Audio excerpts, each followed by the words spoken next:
Baro DC Power Supply qaybtii koowaad. Waxaa idiin soo diyaariyey anigoo ah Engineer Cabdiwahaab Somtronics. Casharkan laba qaybood ayaan u qaybiyey. Qaybta koowaad waxaan kaga hadli doonaa ama ku sharxi doonaa sida uu u shaqeeyo DC Power Supply. Qaybta labaad insha Allah waxaan dhisi doonaa DC Power Supply-gaas ayaan dhisi doonaa. Insha Allah waxaan rajeynayaa in aad ka faa'iidaysataan maadaama dhalinyaro badan ay iga soo codsadeen inaan ka hadlo Power Supply. DC Power Supply muxuu yahay? DC Power Supply waxa uu noo soo saarayaa DC waxa la yiraahdo Direct Current. Noocyo badan ayaa jiro oo aad ka gadan karto suuqa. Tusaale ahaan waxaan soo qaadanayaa midka u jeedaan oo leh adapter leh waxaana loo yaqaanaa wall adapter. Wuxuu kugu bedelayaa AC ayuu DC kugu bedelayaa marka halkaas knob-ka uu ku leeyahay ama connector-ka uu ku leeyahay waxa awood uu ku siinaya inaad dabka aad ka qaadato. Mid kale ayaa jiro oo asagana la yiraahdo switching power supply oo asagana kuu soo saarayo DC oo loo isticmaalo labka ama kombiyuutarada loo isticmaalo kaasoo ku siin karo voltage minus iyo voltage plus ku siin karo.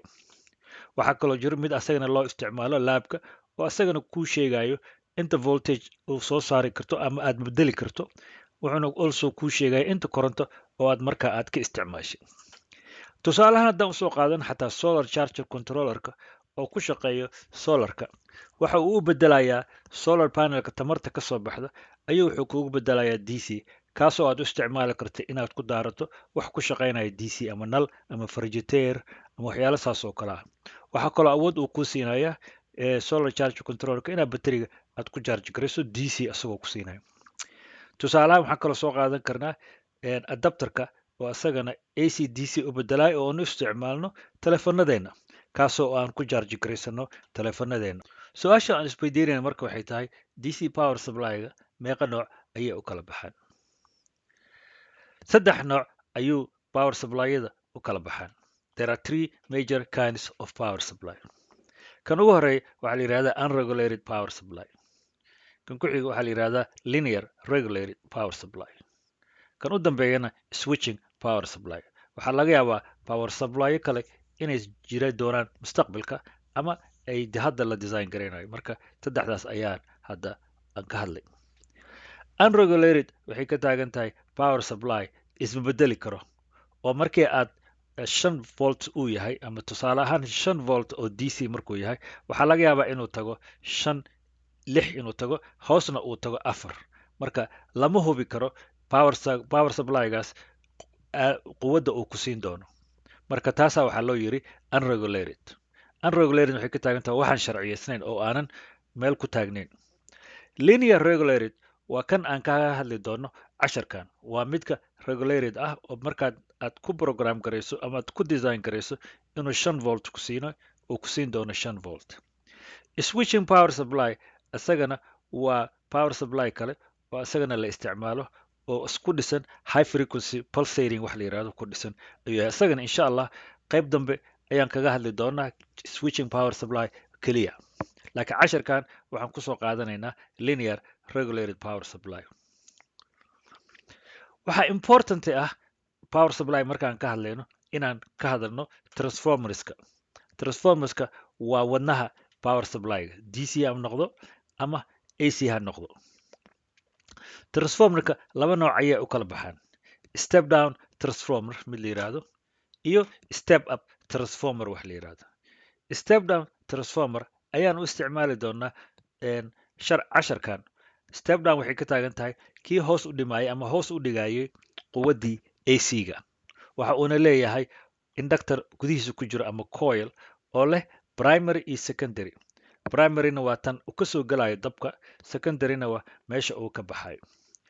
Sidoo kale mid waxaa jirta la yiraahdo step up transformer oo asagana dabka ka soo galaya primary-ga gaarsiin doono meel ka badan oo yacni secondary-ga waxaad ka helaysaa voltage ka badan voltage-ka soo galay primary-ga. Marka labada nooc ayay u kala baxaan step down and step up transformer. Insha Allah qayb dhan ayaa waxaan kaga hadli doonaa transformerada sida loo design gareeyo iyo waxyaalaha la mid ah. Su-aasha marka waxay tahay siduu u shaqeeyaa DC power supply. DC power supply block diagramkiisa ayaan halkan idinku tusi doonaa. Power supply-ga qaybtiisa ugu horeyso wuxuu gelayaa waxa ugu horeysa waxay tahay step down transformer. Sida hore usoo sheegay, step down transformer korontada badan ayuu hoos u dhigaa. Masalan, tusaale haddaan soo qaato, korontada halkan soo gelayso waa 120 voltage AC ah oo waxaana loo yaqaana RMS. RMS-na waa root mean square. Linkiga kor ayaan ku dhejinayaa qaybtii aan kaga hadlay RMS-ka. Soomaaliya haddaad joogto, halkaa waxay noqonaysaa 220 ayay noqonaysaa ACV ah. Markii ay korontada soo gasho step down transformerka, step down shaqadiisa waxay tahay in uu hoos u dhigo voltage-ka halkaas soo gashay. Masalanba 120kaas ayuu wuxuu ka dhigi karaa halka wixii ka soo baxo waxaa laga yaabaa inuu noqdo 10 volts. Marka hoos ayuu u dhigay oo 120 ayuu wuxuu hoos aga dhigay 10 volts. Step down transformerka waxaa ku xigo qaybta la yiraahdo rectifier. Rectifierka shaqadiisana waxay tahay inuu u bedelo AC-ga soo galay transformerka ka soo baxay inuu u bedelo DC. Waxa uuna kuu soo saarayaa wax la yiraahdo pulsating DC. Waan idin tusi doonaa signalka aad ka arki doonto. Qaybtaas waxaa ku sii xigi doona waxa la yiraahdo filtering ama filter, kaas oo nadiifin doono voltage-ki ka timi rectifierka, maadaama rectifierka voltage-ka ka imaanayso aysan ahayn DC oo clean ama nadiif ah. Filterka wuxuu sameynayaa waa uu nadiifinaya. Markii uu ka soo tago filterka waxay ay gelaysaa wax la yiraahdo regulator. Regulator sida hore usoo sheegay waxay tahay wuxuu sharciyeynayaa ama uu sameynayaa voltage-ki inay noqoto voltage taagan oo aan isbedeli karin. Marka taana waan ka hadli doonaa sida uu u shaqeeyo regulatorka. Markii regulatorka uu ka soo baxo, markaa waa isticmaali kartaa oo waxaad ku xiran kartaa hadba shayga adiga aaladda aad leedahay oo isticmaal, ama telefon ha noqdo ama raadiyo ha noqdo ama waxyaalaha lamid ah. Marka kaana wuxuu noqonayaa DC loadkii wixii hadba adiga aad u isticmaali lahayd. Haddii aan ka hadalno sine wave-ka ama korontada markay soo gasho siday u eg tahay. Masalan, tusaale ahaan halkaa waxaa soo galaya AC oo RMS ah oo 120 volt AC ah, frequency-geedana waa 60 hertz. Soomaaliya iyo wadamada Carabta ama Yurub markaad joogto, taa waxay noqonaysaa 220 volt AC ah, frequency-geedana wuxuu noqonayaa 50 hertz. Markii korontada ay soo gasho ama sine wave-kaas uu soo galo, waxaa bedelaya transformerka. Markaa signalkii halkaa wuxuu noqonayaa signal yar oo masalanba tusaalihii hore aan usoo qaatay 120 step down-ka wuxuu u bedelayaa 10 volt. 10 volt halkaa ku arkaysaa oo peak to peak ah. Markii ay kasoo tag waxay gelaysaa rectifierka qaybtiisa ayay gelaysaa. Sida hore usoo sheegana, rectifierka sida ujeedaan signalkii hoos ayuu ka jaray oo wuxuu soo saaray signal oo pulsating ah. Taasna waxay tahay waa DC. DC-gaasna weli filtering ma aha oo lama nadiifin.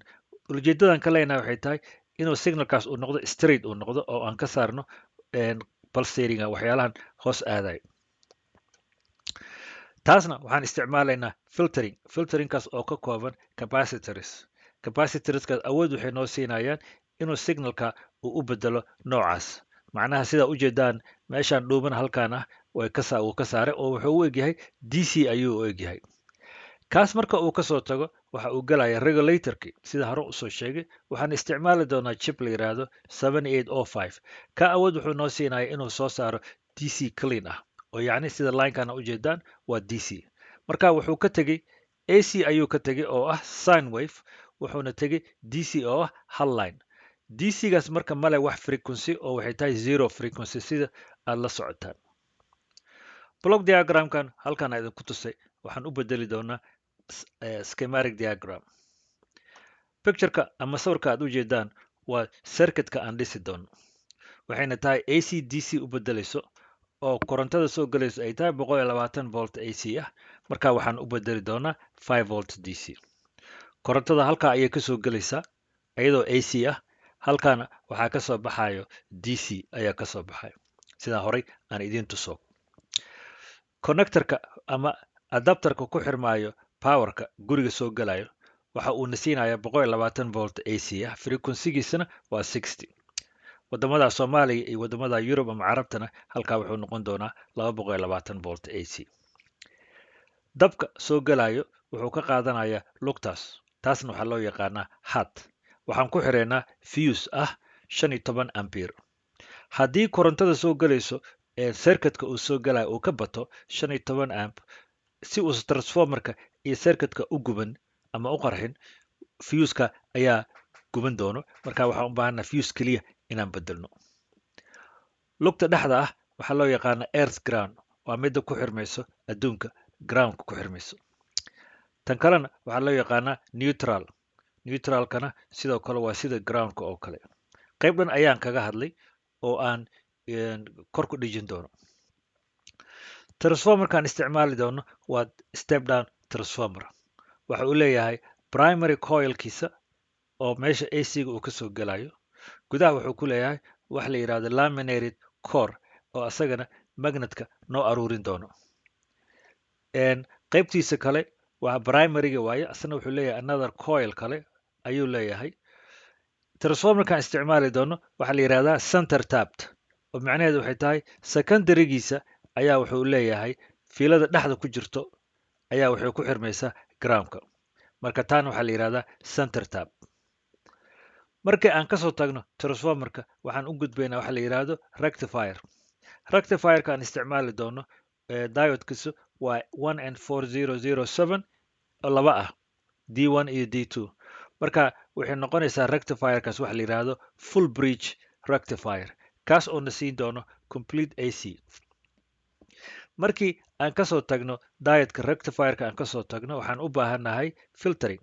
waxaan isticmaali doonaa laba capacitor oo mid C1 uu yahay 470 microfarad, C2na uu yahay 0.1 microfarad.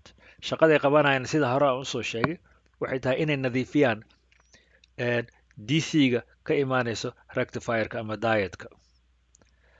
markii aan nadiifino voltageka ama DC voltageka ka imaanayso waxaan u gudbi doonaa IC-ga la yidhaahdo 7805, kaas oo ay ka taagan tahay 05 waxay ka taagan tahay 5 volts. kaana wuxuuna siin doonaa wax la yidhaahdo regulated 5 volts. regulated sida hore usoo sheegay waa mid macduudan oo aan isbedelaynin ama cadadan oo aan isbedelaynin. IC-ga wuxuu leeyahay pin 1, pin 2 and pin 3. pin 1 waa meesha dabka uu ka qaadanayay oo DC-ga ka timaada filterka ka yimaado ayaa galaya.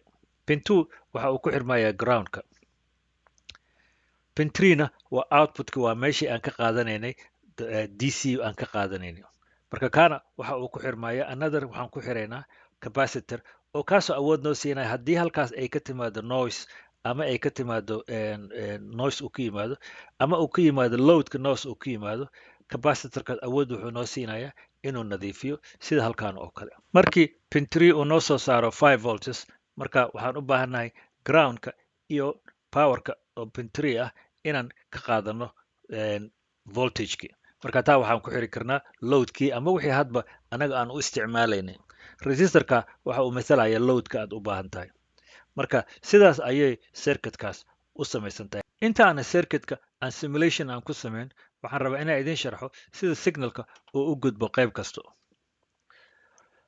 qaybta ugu horeysa sida hore usoo sheegay waa step down transformerkii. markuu dabka ka yimaado derbiga waxa uu na siinayaa plus or minus 169.9 volt peak to peak. peak to peakna waxaa la yidhahdaa meesha ugu sareyso signalka. sidaan ku helnay 169.9 peak to peakna waxay tahay RMS voltageka ka imaanaysa derbiga ayaa waxaa ku dhufanaysaa square root of 2. marka waxa uu ku siinayaa peak to peak. dhinaca ay korontada kaga xirmayso ama derbiga ka imaanayo waxaan dhehaynaa waa primarygi. primaryga markuu ka tago wuxuu u gudbayaa secondaryga. signalkaas ka imaanaya primaryga wuxuu noqon doonaa laba meel ayuu na tusi doonaa maadaama aan haysano transformer center tab ah. transformerka aan isticmaalayno wuxuu leeyahay 8.5:1 ratioga waxa waaye step downka. insha allah qayb dambe ayaan kaga hadlaya sida loo calculate gareeyo nambaradaas. signalka ugu horeeya wuxuu ka soo baxayaa center tabka minuskiisa ama groundka iyo pluska dhinacaasa.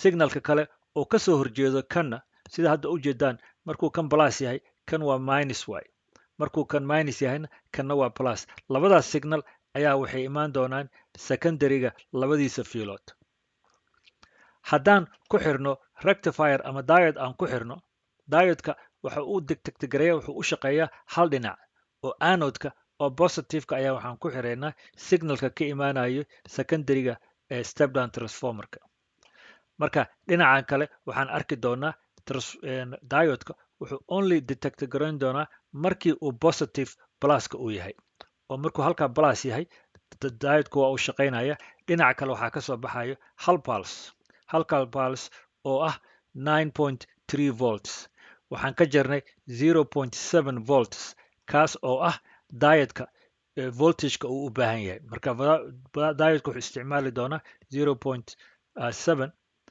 markaa 10 aad ka jarto volt oo peak to peak halkaan ahaa waxaan helaynaa 9.3 volts sidoo kale dhinaca kale haddaan ku xirno diode kale diodekan markii uu signalka negative yahay halkaa negative uu yahay isaga ma shaqaynayo maadaama negative uusan ku shaqayn diodeka marka wuxuu shaqaynayaa markii signalka uu plus uu noqdo ayuu halkaas isagana uu shaqayn doono waxaa soo bixi doono wavekii ama pulsekii ayaa kasoo bixi doono isagana quwadiisu ay gaarayso 9.3 volts labadooda maadaama laba signal ay kale midna uu halkaas markuu marayo greenka redka uu detect garaynayo kan kalena markuu greenka yahay oo detect garaynayo afka hore markaan isku xidhno labada diode waxaan arki doonaa signalkii aan ku magacaabno dc-ga ahaa aan ku magacaabno pulsatingna waxay tahay midka isbabedelayo oo hal qayb keliya leh wixii negative ahaa diodeki ma uu detect garaynayo oo way ka haraysaa waxaa only soo harayo pulse clear ayaa soo harayo marka taasna waa rectificationkii wixii la dhahaya ama dc-gii intaan u bedelno marka waxaan u baahannahay inaan filter garayno signalkaas si aan u helno dc qaybta labaad markaan ku rakibno labadii capacitor aan ka hadalnay oo ahaa c2 oo 470 ahaa iyo c1 oo ahaa 0.1 waxaa dhacayso in halkaa aan ka helno dc oo leh waxa la yidhaahdo ripplena waxay tahay kistaas yar oo ka soo hartay pulsating noisekii ka imaanaya pulsating signalkii ka imaanayo diodeka waa noise yar oo meesha ku jiro marka capacitorka shaqadiisu waxay tahay markii signalku plus uu noqdo inuu charge garismo markuu minus tagana ama hoos zero uu tagana inuu discharge sameeyo marka sidaas ayuu capacitorka u shaqaynayaa sida ka aragtaan marka waxaa keliya aan u baahannahay waxay tahay inaan regulatorka aan ku xirno markaan regulatorka aan ku xirno sidaan hore usoo sheegay pin 1 pin 2 iyo pin 3 sidaas ayay u xirmayaan horena waxaan kaga rakibaynaa pin 3 waxaan ku xiraynaa another capacitor oo aan rabno inaan noiseka ama filter gareyno voltageka ka imaanaysa dc-ga si aan u helno dc clean ah oo straight ah marka signalka wuxuu ka yimi sine wave waxaan helnay dc haddana waxaa idin tusi doonaa sida loo simulate gareeyo insha allah haddana waxaan dhisaynaa circuitkii aan soo aragnay waxaan ka bilaabayaa sine wavekaas wuxuu ii mathalayaa ac-gay marka sine waveka amplitudeskiisa aan rabo waa ac waxaan rabaa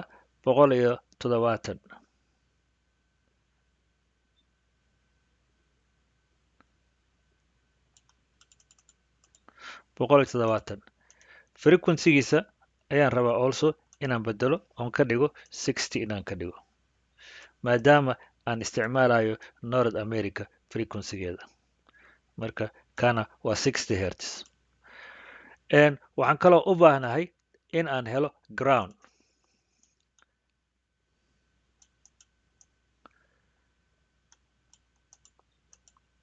waxaan kaloo soo qaadanayaa transformer center tab ah transformerkaas oo aan siin doono ratio ah primarygiisa waxaan rabaa inaan siiyo 8.5 inaan siiyo 2:1 maadaama aan isticmaalayno step down transformer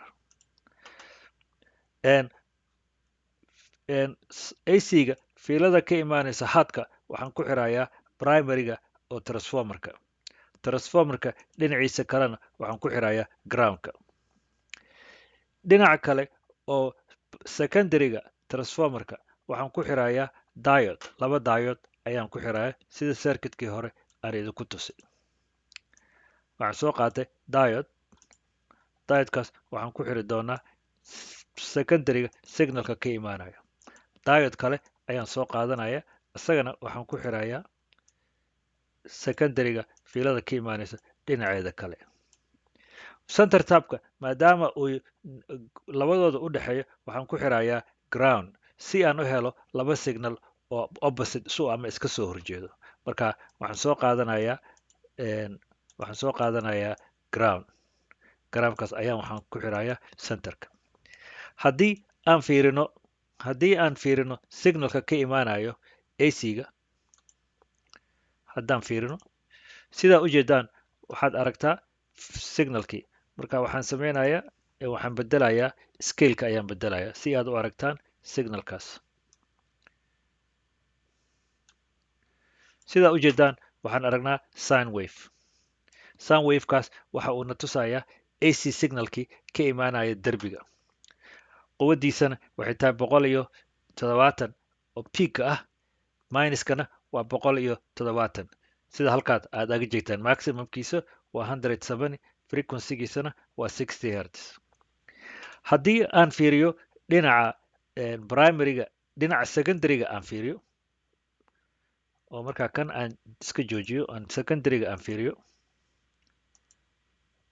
waxaad arkaysaan sine wave ayaa arkaysaan. sine wavekaas oo ah peak to peakgiisa uu yahay 10 volts sidaa ujeedaan, -10 iyo +10 ayuu yahay.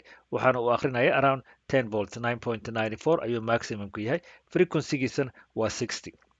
dhinaca kale haddii aan fiiriyo diodeka labaad, haddaan fiiriyo frequencydiisa, sidaa ujeedaan midda buluga wuxuu noo tusayaa signalkii pluska ahaa.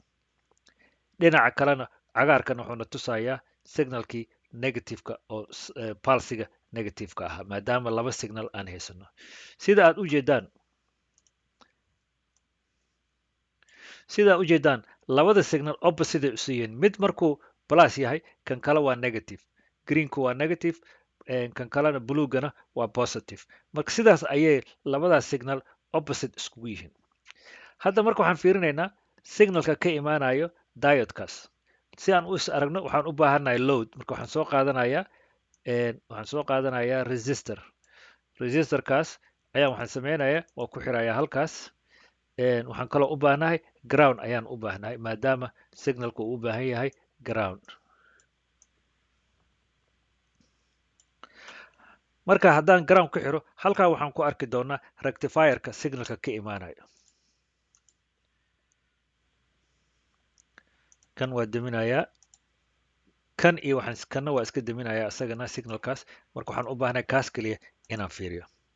sidaa ujeedaan, sidaan hore idiin soo sheegay, diodeki wuxuu sameeyey signalkii negativekii ma uusan detect gareyn, plus keliya ayuu detect garay. sidaa ujeedaan kaasna waa DC-gii oo loo yaqaano pulsating macnaha tii isbedelaysa oo online nus keliya ahayd. marka diodekaas dhinacaas ayuu wuxuuna siinayaa DC ayuuna siinayaa.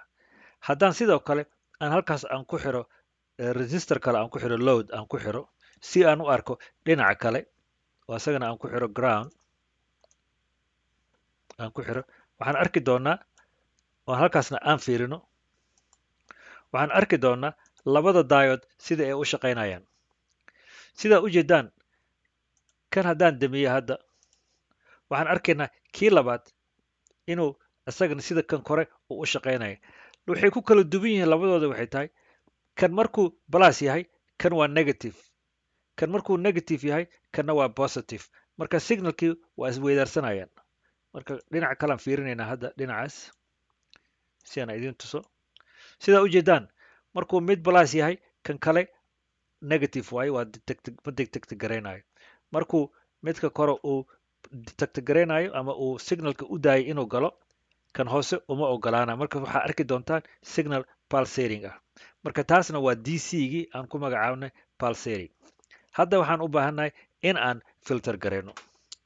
si aan u filter garayno waxaan u baahannahay inaan isticmaalno capacitors.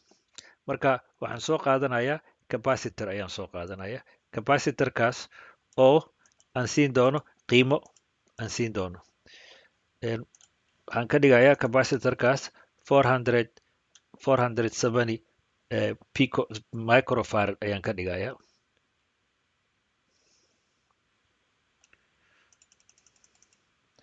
capacitorka 470 microfarad marka waxaan sameynaya labadooda waa isku xiraya sida aan circuitkii hore idinku tusay haddaan marka signalkaas aan fiirino waxaan arki doonaa in uu nadiifiyey sidaa ujeedeen markii hore wuxuuna tusaayey pulsating ayuuna tusaayey haddana waxaa ujeedaan dc dc-gaas oo ku dhow around 10 volts ayuu ku dhow yahay marka taa ayuu filter ayuu sameeyey waxaan kaloo u baahanahay markaas inaan soo qaato capacitor kale si aan usii nadiifiyo signalkaas